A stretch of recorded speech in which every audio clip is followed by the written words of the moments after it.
Hey man, it's Phil X, and I want to talk to you guys about ear training because I always talk about ear training. People look at YouTube videos, people look at tab in magazines, on the internet. That's an okay way to learn songs, but it doesn't make you a better musician. When you learn songs by ear, you become a better musician because it teaches you about chord progressions, it teaches you about melody, harmony, it teaches you about all that stuff that happens, all that beautiful thing that happens with music. It's like painting. So when you learn music by ear, it trains your ear. Now here's the other thing too. A lot of people learn stuff really quickly. Like me, I learned stuff really quickly so I could go out and play it that night with a cover band, or I did like 20 years ago.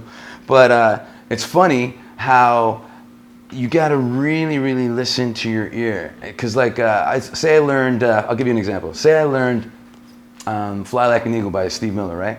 And I was going.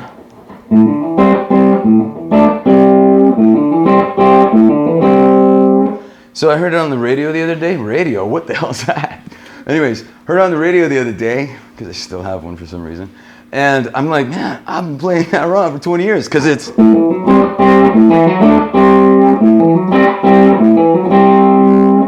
So, in hindsight, I learned it so I could play it at a club that night, so nobody cared, right? But now I'm driving down the road and I hear it right, and I'm going, wow, my ear told me, dude, you've been playing it wrong. That's because I've been training the hell out of my ear. Now, I do a lot of session work. I don't read. I can chart out a couple of chords and still of the night. If I need like a syncopated, I have like a association technique that I use if I have to play something that's syncopated, but I don't really read like notation and stuff like that. So my ear has saved me and gotten me gigs and kept the gigs because my ear is so strong. Another thing is too, tonally. So everybody plays Smoke on the Water like, right, like that. Or if you do, a lot of guys just go. Now here's the thing. I plucked it and it sounded closer, right? But it sounds a little thin because you're on the G and the D string. Now Richie, the motherfucker, he plays it on the low A and E string.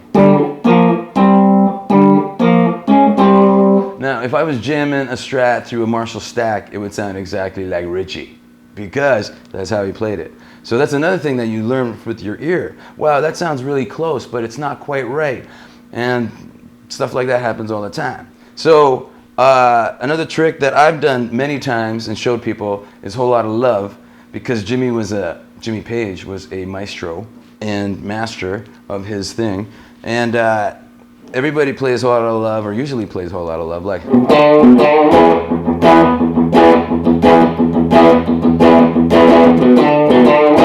Now, that sounds lame, because that's not how it's done, man. You gotta hit both Ds, this D and the open D. And it sounds like two guitars.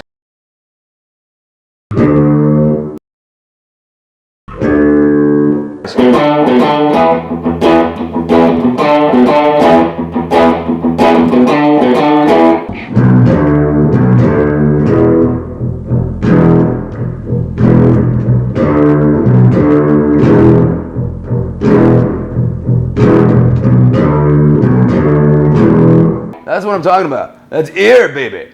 Ear. All right, thank you.